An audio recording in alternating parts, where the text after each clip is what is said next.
সেইটোৱে আৰু আমাৰ অসমীয়া যি স্বাভিমান বিহু সেইটোতো আমি জীয়াই ৰাখিব লাগিব আৰু আমাৰ এই যিটো ৰাংঢালী বিহু হুঁচৰি দল অন্য বছৰৰ দৰে এইবেলিও আমি সাজু কৰিছোঁ আৰু আমাৰ বিহু মঞ্চৰ বাকৰিত আমি ইয়াক উপস্থাপন কৰিম। সেইবাবে আজি বহুত দিন ধৰি আমাৰ এই আখৰা চলি আছে বিহু দলটিৰ, গতিকে আমাৰ যিটো পৰম্পৰা সেইটো আমি বচাই ৰখাৰ বাবে আমি এই দলটি সাজু কৰিছোঁ আৰু আগলৈও আমি এনেকৈ আমাৰ বিহু দলটিক আমি সাজু কৰি ৰাখিম। হয়, নমস্কাৰ। পোনপ্ৰথমতে সমূহ অসমবাসীক হিয়াৰ আমঠু জুবিনদাৰ নোহোৱা প্ৰথমটি বিহুলৈ আগন্তীয়াকৈ শুভকামনা জনাইছোঁ।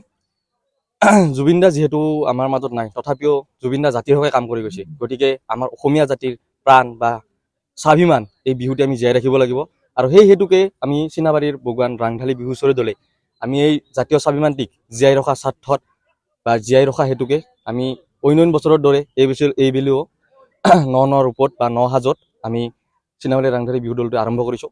আজি আমাৰ প্ৰায় 1.5 মাহ ধৰি ৰিহাৰ্চেল বা আখৰা চলি আছে। আজি তাৰ আমাৰ পৰিসমাপ্তি ভালে গ'ল গোটেইখিনি। আশা কৰোঁ আপোনালোকে আমাক মঞ্চত আদৰি ল'ব বা বগুৱানবাসী ৰাইজে বা গোৱালপাৰা ৰাইজে আমাক মঞ্চত চাবলৈ আগ্ৰহী হ'ব।